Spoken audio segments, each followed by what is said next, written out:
Assalamualaikum warahmatullahi wabarakatuh. Waalaikumsalam warahmatullahi wabarakatuh. Selamat sore Pak Dimas. Selamat sore Ibu. Gimana kabarnya? Alhamdulillah baik. Gimana Ibu? Ya alhamdulillah, saya juga insya Allah dalam kondisi yang baik. Aduh senang sekali nih Pak Dimas bisa meluangkan waktu untuk kita melakukan kegiatan coaching ya. Ya silahkan Ibu, kemarin sudah WA ya kemarin, jadi saya siapin waktu. Gimana Bu Wahyu, ada apa nih yang mau diceritakan nih kira-kira? Iya nih Pak Dimas, saya tuh ada sedikit kendala pada proses kegiatan belajar mengajar saya. Jadi kendalanya begini Pak Dim, saya perhatikan anak-anak itu kadang merasa jenuh ya dengan metode pembelajaran yang saya sampaikan. Nah, jadi menurut Pak Dim bagaimana ya kira-kira metode seperti apa sih yang bisa ditawarkan untuk anak-anak supaya anak-anak tuh lebih bersemangat dalam kegiatan proses belajar mengajar ini? Oke, jadi Bu Ayu pengen cerita ya soal di kelas ya. Ya. Oke, saya sebelum kesana saya mau tahu dulu, berarti tujuan kita ngobrol di sini adalah coaching ya. Nah, tujuan kita adalah coaching, terus untuk mendengarkan permasalahan Ibu tadi ya. Itu apa sih permasalahannya? Meningkatkan semangat belajar anak dengan menggunakan metode pembelajaran yang berbeda. Oke, apa yang Ibu rasakan memang? Tadi kan Ibu sudah bicara, saya kayaknya melihat anak-anak itu kurang semangat kan gitu ya. Iya. Nah sebelum ke situ, apa yang biasanya atau Ibu rasakan selama Ibu di kelas? Seperti apa sih sebenarnya coba? Ya kalau saya mengajar sih kadang-kadang di satu materi yang butuh penjelasan kita harus menjelaskan beberapa materi, tapi kalau dengan proses menjelaskan begitu saja anak-anak terlihat jenuh ya sepertinya ya, bahkan kadang ada yang mengantuk, makan ngobrol, atau mungkin ya tidak serius lah, atau mungkin dia dengan menggambar yang terlihat diam tapi ternyata dia tidak fokus mendengarkan materi yang disampaikan. Nah, saya ingin ada sedikit peningkatan pada proses kegiatan belajar mengajar supaya anak-anak lebih semangat lagi. Nah, kira-kira metode apa ya yang ini yang masih jadi pikiran saya pada ini. Saya masih sedang mencari ya dan berusaha untuk mengubah lah metode cara mengajar saya. Berarti Ibu menemukan masih banyak anak yang kurang presence ya di kelas ya, maksudnya hadir di kelas cuman hanya badannya saja di kelas, tapi pikirannya kemana-mana. Iya, gitu. betul. Banyak atau tidak Bu yang seperti itu di kelas? Banyak? Ya memang sih tidak banyak ya, paling hanya 1-2 anak. Tapi kalau hal seperti itu ada di kelas kan sangat mengganggu konsentrasi kita juga, dan kita juga merasa kok tidak diperhatikan ya, seperti itu. Berarti artinya secara umum anak-anak ini saat belajar dengan Ibu dapati mereka kurang semangat gitu Bu ya. Mungkin ada yang semangat juga, cuman ada yang kurang semangat. Oke, terus menurut Ibu apa sih penyebab anak-anak itu jenuh seperti itu? Apa kira-kira penyebabnya menurut Ibu? Apa ya? Mungkin karena materi yang disampaikan kurang menarik bagi anak-anak, atau mungkin bisa juga terlalu sulit untuk dipahami sehingga untuk mendengarkan saja karena udah tahu sulit nih, males begitu, dan males duluan, atau mungkin memang anak sendiri motivasinya kurang. Oke, jadi menurut Ibu materinya sulit. Oke. Ya bisa jadi. Apalagi nih penyebabnya selain memang menurut Ibu materinya sulit, selain itu apalagi nih yang menurut Ibu apa penyebab mereka seperti itu? Itu mungkin metodenya kali ya, cara mengajarnya yang monoton, hanya berdiri di depan kelas kita menjelaskan seperti itu kan. Saya sendiri juga kadang kita juga sudah lelah menjelaskannya, tapi anak-anak juga sudah bosan mendengarkan seperti itu. Jadi apa ya Pak ya? Ibu pernah tidak mencoba mungkin sesuatu hal yang baru gitu. Pernah nggak Ibu mencoba hal-hal yang mungkin out of the box gitu? Pernah atau?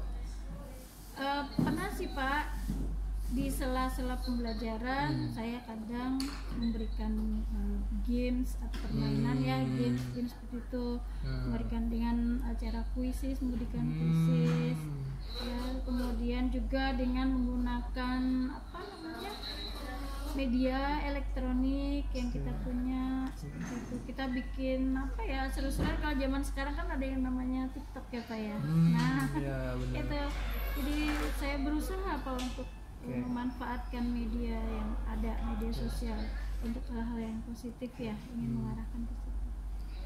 Jadi sudah pernah ya melaksanakan atau melakukan sedikit variasi pembelajaran ya?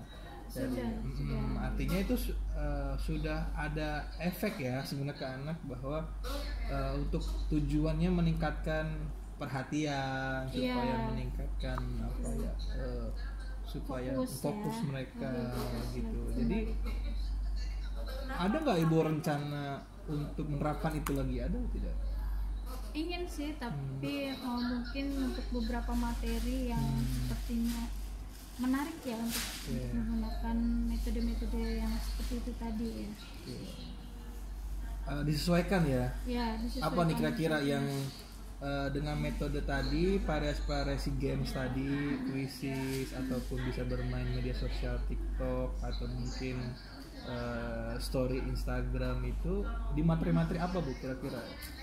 Kalau saya sih kebanyakan di materi kebahasaan tentang penggunaan huruf kapital, kata baku dan tidak baku, seperti itu saya mencoba untuk mengajarkan hal seperti itu kepada anak-anak. Karena kalau kita menjelaskan secara rinci di depan kelas, pertama dari segi waktu itu kan punya keterbatasan waktu, itu tidak mungkin. Dan kedua, materi ajar pun secara kurikulum tidak ada di situ, tetapi materi-materi yang seperti itu sangat mendukung pada pembelajaran bahasa Indonesia, seperti penulisan teks ceramah, penulisan karya ilmiah. Itu kan dibutuhkan pengetahuan tambahan mengenai penggunaan huruf kapital, tanda baca. Nah, di situ anak-anak tuh tidak diajarkan secara khusus untuk hal seperti itu tadi. Jadi saya mencoba untuk memberikan sedikit tambahan pengetahuan menggunakan media sosial. Jadi sudah ada tadi ya, berarti sudah mulai terpikirnya rencana. Iya berarti di materi-materi kebahasaan ya. Iya. Artinya Ibu memulai sebuah planning. Ternyata bisa nih meningkatkan perhatian, meningkatkan supaya anak itu tidak jenuh, dengan salah satunya adalah variasi model pembelajaran gitu ya. Nah, terus kira-kira siapa nih yang bisa Ibu ajak kolaborasi atau Ibu ajak diskusi untuk penerapan ini? Siapa kira-kira menurut Ibu? Ada nggak? Saya sih kemarin sempat komunikasi dengan MGMP ya, sesama guru bahasa Indonesia. Kemudian saya juga konsultasi juga dengan kurikulum ya, untuk penggunaan media sosial apakah diperbolehkan dalam ranah pembelajaran seperti itu. Dan ternyata dari beliaunya ya selama itu berimbas positif untuk anak dan untuk kemajuan pembelajaran ya silakan saja. Kapan nih mau dimulai nih kira-kira? Kapan? Ya kalau untuk mulai sebenarnya sih kemarin saya sudah mencoba sedikit demi sedikit Pak. Ada beberapa materi yang sudah saya berikan untuk penugasan pada anak-anak, dan saya sendiri juga sudah membuat sedikit konten pembelajaran untuk anak-anak. Dan alhamdulillah sih memang sedikit apa ya, lebih bervariatif jadinya ya metodenya dengan melalui seperti itu. Dan nanti di materi yang saya rasa sudah sesuai ya saya akan melakukan kegiatan pembelajaran dengan media sosial gitu.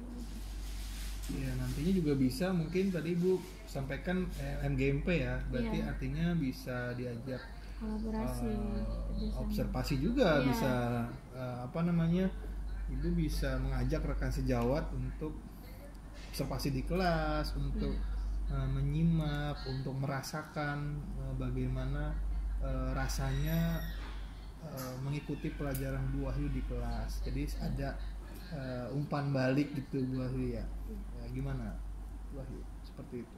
Iya, ada sih Pak rencana untuk seperti itu, nanti biar kita bisa sama-sama sharing ya.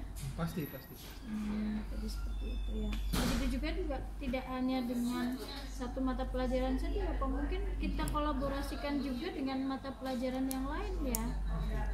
Seperti Pak Dimas kan mata pelajaran KWU. Nah, nanti kita kolaborasi ketika pembuatan satu produk, saya bisa mengambil dari materi teks prosedurnya. Itu sih Pak ya. Bisa kan?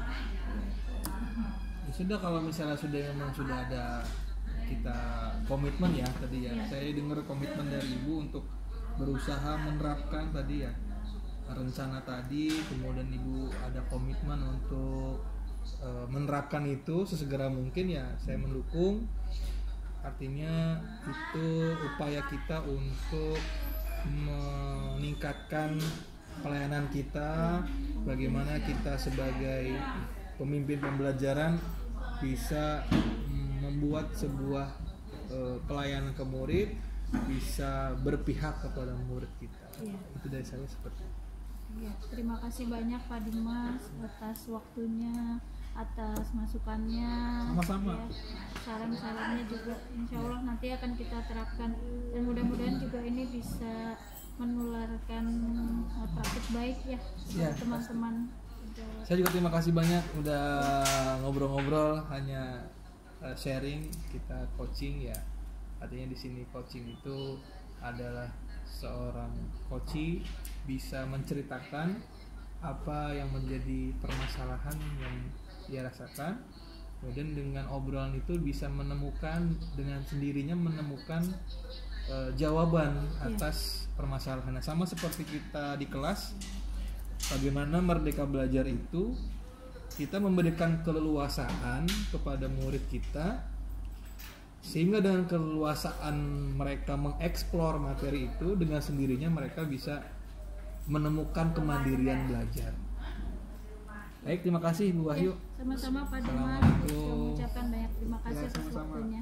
Waalaikumsalam warahmatullahi wabarakatuh.